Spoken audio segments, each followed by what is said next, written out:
See how it plays against Numidan, a dark horse striding onto the scene right now. Numidan making his first apparent appearance in the Road to War, or notable appearance, shall we say, on the weekend, where he was able to 2-1 Kyo and Don Fati. Took them both down. Looked like he could actually make some kind of sexy run. I believe he got blocked out very quickly by Wham when we finally tuned in with him. But Numidan, definitely a guy with a lot of potential, has been scrimming hard with Beastie Cutie. And as we know, if you scrim hard with Beastie Cutie, you can find yourself regularly making day number 2 of the Road to World LoL. Just look at Core. He regularly done the observer role in the Road to World LoL, so he was making day number 2. Okay, that was, that's a bit mean.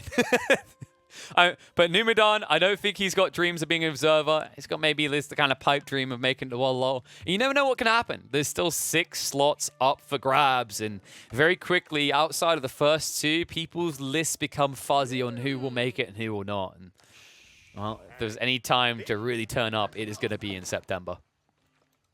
He's going to be turning up here on Lipany with maybe an unorthodox choice these days, going for the Mongols. We don't see it work out too well on Lipany, it feels like. Especially when you get these more kind of contained map generations where you can find yourself walled out of the majority of the map very quickly. Especially when you consider a lot of opponents are either going for the Abbasas, Delhi, or the Rus. Civs that tend to match up fairly well, actually, on a map like Lipany. Especially if they get ridiculous generations like this. Because I knew Copetus, aka Vortix, is playing as the Rus, and that boar, that juicy, delicious boar, that finger-licking good, cover it and barbecue and nom it up Pumba, is right in the center of the map next to a tree line in choke points. Very clear opportunity there to move for a TC. We'll see if he wants to go for it. He might be less inclined with this opening from Numidan. Numidan does go into the stables, which means he can have access to the horsemen. Those horsemen can easily intercept.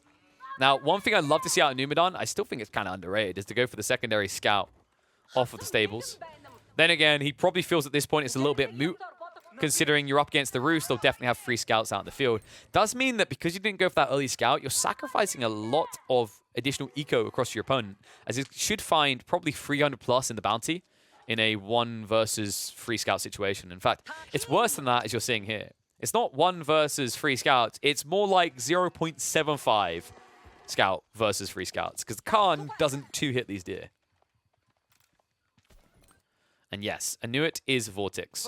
Numidan is the dark horse rising through the ranks.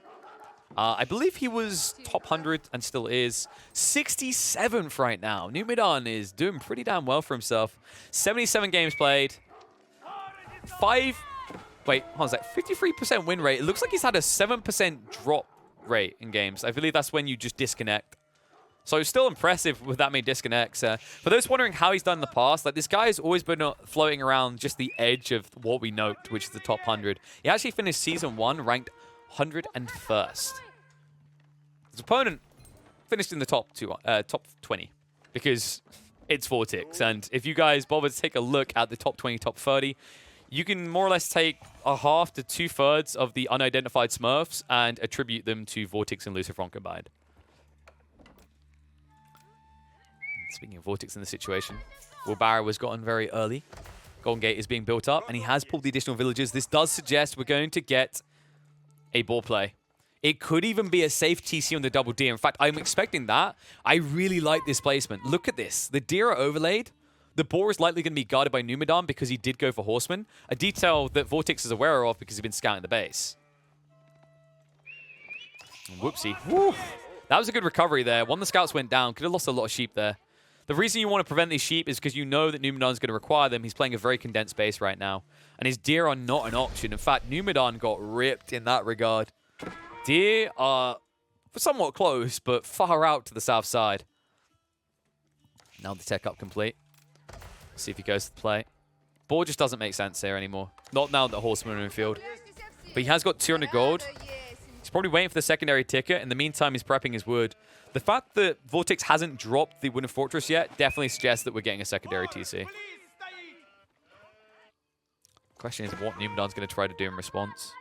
We have seen some people with these type of generations, they'll go for the secondary TC rush. Does feel a little bit greedy. You know you're going to be doing so from behind against the Roost, and if you go 2 TC to match the Roost 2 TC, you're going to offer up an opportunity for the Roost player to not only get night count on you, but also an archer ball going. There we go, 9 villagers out. So much value here. I mean, if anyone's wondering whether it's worth playing onto the deer like this, you know, all you got to keep in mind is like one deer stack is worth 2,450 food.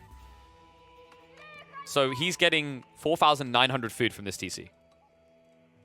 And it's well protected. Like, it's very difficult for Numidan to do anything against this. It's close enough to the base that Vortix should be able to reinforce, and I would expect him to probably bridge across with military infrastructure to connect the two bases. Numidan. I wonder if he just goes for a Castlage rush type play here.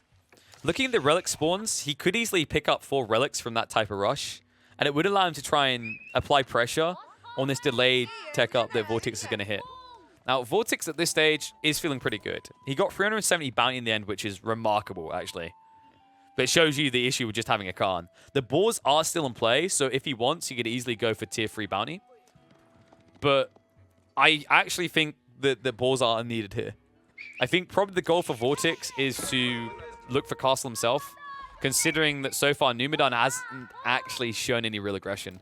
And it looks like Numidan instead is going for that secondary TC build. This is going to set him behind, though. Also, Numidan went for this. Wow. He went for multi-scouts. Is he...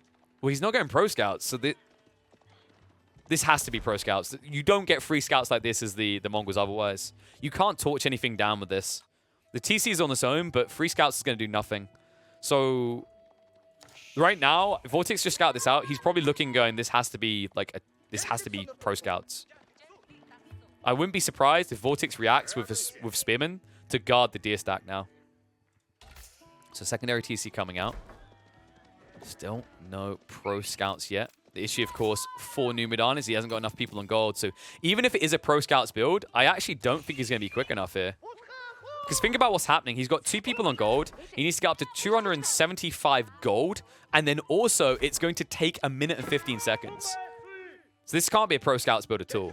It just means that he's mass scouts for no reason, though. They don't do anything. They are decent torches, don't get me wrong, but unless you're willing to build up to 20+ military units, I don't actually see what you can do with these scouts.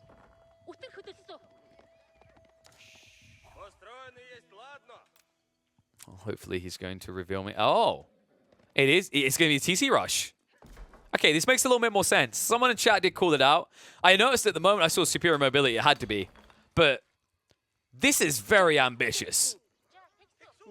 He's going to drop it right in the deer.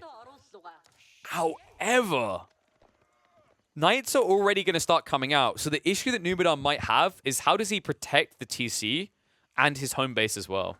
I think that might be a weak point in this strategy. We'll see if it works out. Numidan's going to have to get close to the TC to block out all the deer. In fact, you can see Vortix was already paranoid. I love this pivot off of him.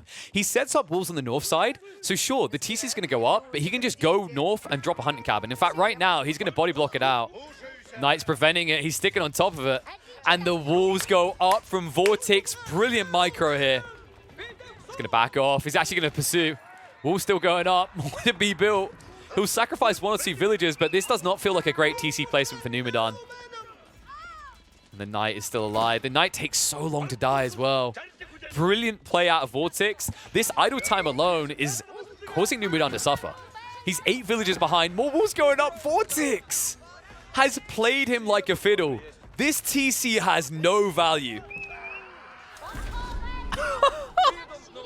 Khan goes down. TC fire from the roost is killing off several horsemen. This TC on the backside is going to do little for Numidan. And he still can't even get it down. Okay, worse than that, if Numidan doesn't get more horsemen out, he's going to lose the TC. Because more knights are going to be built here. Vortix is already prepping them. He has no answer to the heavy cavalry. And every time Vortix is min-maxing, he's attacking the horseman and then quickly reacting before the deploy comes out. Superior mobility, my ass. Even the villagers, man, he's done it. Numidan's shut down here. In fact, now you can just pursue the TC indefinitely. It's going to roll all the way back to base, and it's done nothing. Oh, I love Vortix's reaction. You know, at first, he was very contained and calculated. He set up the walls on the north side. He gave himself a fallback plan. This is what I meant about sometimes Vortix can be very aggressive, but sometimes he can be very calculated. By setting up the walls like this, he prevented a TC from being dropped on the northern side. Or right here, rather. This is where Numidan wanted to get it. It would have been successful in blocking out Uldir. His only options were south side, which would have blocked out less than half tier. Now he has no option, and he's never going to get to deploy it. And in the meantime, Vortix has built up so much wood in reserve, he could just sell for gold and rush his way towards castle. You can see the Numidan, that's his new intent. But this has weakened him so much. He's 12 villages behind. And the TC will at least survive, courtesy of the superior mobility getting back home, but at what cost? He's at least going to have what he needs for a tech up. But keep in mind that Vortix is now going for a third TC because he had so much wood. Oh my lordy. And Vortix, the crazy part about this is he can actually be Castle Age in less than a minute with his resource gains. You can see he just used some of the tickets to buy into the stone to get what he needs, the other TC. But he can easily just trade for more gold. And he's already in the gold right now. Like, this is going to be a very quick free TC castle timing for Vortix. And Numidan is going to look battered and weak in comparison. He only has a single stables. His secondary TC has been on a long cruise going around the world, not working when it should have been. And it means that right now, he is a ridiculous 14 villages behind. Soon to be more. And it's 4 TCs. I knew it. I saw the extra stone. It's 4 TCs out of Vortix. Talk about absurd. He goes, okay, you're 1 TC after attempting to be 2. I'm going to be 4 TC. And it's not even that greedy because Numidan has nothing. And that tech up you just fought hard for, Vortix just got it in an instant. I can't believe this. 3 TCs, I'm like, sure, but 4 as well? He's so confident. He ends up playing it on berries as well. He doesn't get too cocky. He doesn't go for the boar straight away. He's like, nah, I'm content with berries. I'm so far ahead right now. And Numidan, like, where's the point of recovery here? No, really. So, I mean, as we know, Twitch chat has 1,000 elos, so they have 10,000 elos. So they'll be able to give me the answer. Numidan's road to recovery is where? Anyone who answers within the next pub game is correct. This requires quite a few mistakes from Vortix for Numidan to get back in.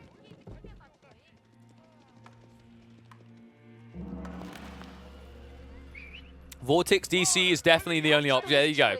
Trog knows what we're talking about here. And the walls. The Lancers can't even punish the greed.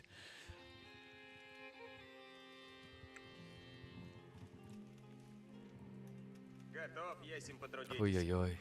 Now, people saying he could raid a lot, but... okay, here's someone I want you to consider. Vortix has 73 villages right now.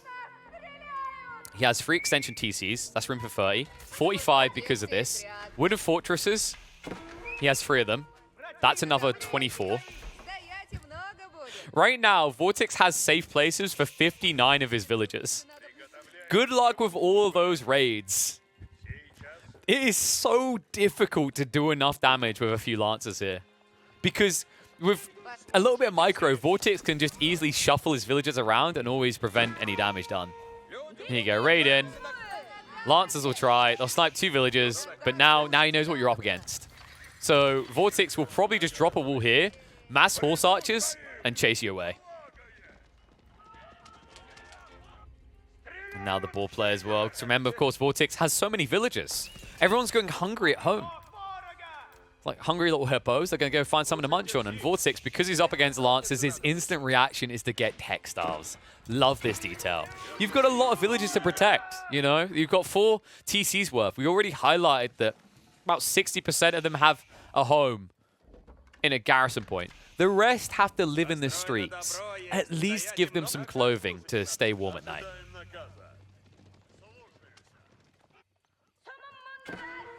Now, another issue for Vortix, he does need new wood lines. Because remember, he's munching through the food quick. He's going to need to set up farms fast. That's a weak point Numidan can try to exploit, but the issue I do see at this point is, if you look, you can see Vortix is already up to 6 knights, 9 horse archers. Numidan has 5 lances. He also went crossbows, and he has no way through the center walls. It means he has to go flanks, and this is the problem right now, that Numidan's military isn't actually escalating quick enough to punish the greed. And it does mean you might get a fairly snoozy remainder of this game, but, I mean, the opening alone makes up for it. This was so fun to watch. I loved Vortix's reaction. Like, he sniffed it out just in time. The Knight's reaction was perfect. There just was not enough horsemen to punish it.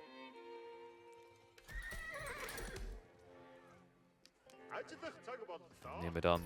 He did start picking up those relics. Credit where credit is due.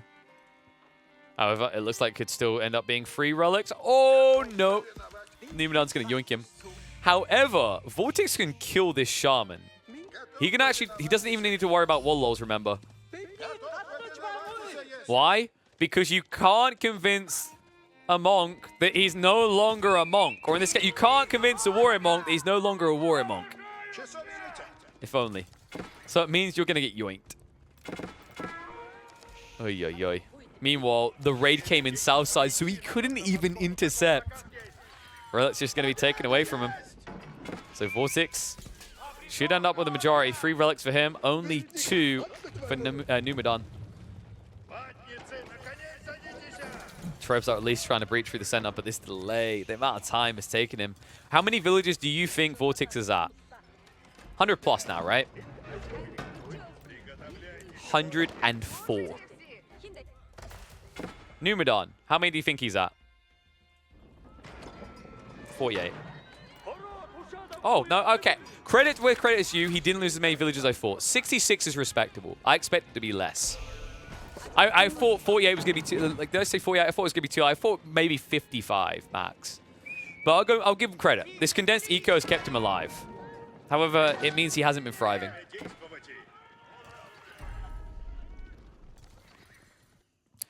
Now the walls are complete. So what does Vortix do? He says Sacred Site time. The problem for Numidan is, as it always has been for the Mongols, and it's actually a big reason why like the Mongols are getting called weak by a lot of people. This Civ doesn't play well from behind. It doesn't play well in the defensive. I actually think that this is probably the... I don't know. I'm trying to think if there's a worse one. Maybe Delhi. Like, Delhi at least have some look forward to by Castle. I think until you can get mass outposts with cannon emplacements, Mongols feel like one of the hardest civs to defend with. Like, in Castle Age specifically. Mongol players expect to be the aggressor, and when they can't be, it just looks messy. Because you can't wall yourself in, right? You can't build keeps to defend yourself. This is the thing. Like, most other civs at this stage of the game, this is before bombards come into the picture, right? Quick siege comes into the picture. They can say, I'll build walls or I'll build keeps to stabilize. Mongols' only options, I'll build more TCs. And that only works as a defense, as an aggressive choice early on, as we saw Numidan attempt. But after that, not so effective. And what makes it worse is, like, the Mongols are probably the most predictable civ on where to attack. They have to play condensed like this because of the gathering of food. Pashas always stick all the food in one location. It means that the Mongol players, when they're on the defensive, they get forced to always hold the center. Because if they don't, if they get shut down here, they have no food gathering. It's all in one location. Compare that to the Rus. You know, if you raid in on the Rus and take out this farm area, there's this farm area. There's this farm area. There's going to be another farm area over here. They're always gathering elsewhere. Oi, oi, oi, that wave on the eastern flank drew him away. Numidan loses everything in the center. Good trade coming out from Vortix. Numidan, he's been watching too many animes. He seems to think that this is going to be one of those, you get the crap beaten out of you until the final moment of the episode, and then you win through the power of friendship. However, the problem with that is you don't have any friends here. Okay, that sounded mean. You're on your own. You feel on your own, and you feel contained. And now with keeps on these sacred sites, the only option that Numidan has is to delay this game a lot more, and that's going to involve a flank attack. The problem is these fortified palisades slow you down. in any attempt to do so. You see just trying to march out to get that keep, that Sacred Site decap. The problem is the keep that he doesn't know about and is about to discover. These bad boys hit hard. Now, Sacred Sites have been going for what? Probably is it 3 minutes maybe? Hasn't been too long. Problem is that right now you don't have an advantage in military. In fact, your knight count is being doubled up by horse archers, and that's not a good place to be in because, as it stands, you know, you've only got level 1 range resistance, so you're offsetting 5 damage, but Vortix is probably doing 13 damage per strike. 14. He got the level 2 range upgrade. And then the Saint's Blessing, oh lordy. You can't help but feel that Numidan's army is getting a bit too one-dimensional here. He can't count the spears now. He has to set up the trebuchets, which means he's not building more mangonels, which means he doesn't have an answer to either the horse archers or the spears via the siege. All the while, his heavy cavalry always have to go to the south side to address a few knights lingering from the Rus. Vortix, man, I hope he's not completely deterred from these cheeky TC type builds. You can see the plan, you can see like the attempt and the way that it could maybe work, but this is really big credit to Vortix and the way he reacted. He reacted perfectly. He didn't panic. He didn't overinvest. He done everything he needed to and nothing more. And then once he'd seen what Numidan had done to himself, to his own economy, he doubled down on the greed to ensure there was never a catch-up point for the Mongol player here. Now, with the pressure being applied to your base, it feels like there's no way to move out of these sacred sites anymore. Siege can't be built quick enough. Sprinals are unanswered. He'll commit the Lancers in, but that means they're going to be committed to their death. Too many troops diving in here. We'll delay the game once again too much, and Numidan will not hang around to see it. GG gets called. Vortix 4 TC to counter the TC rush. What a treat.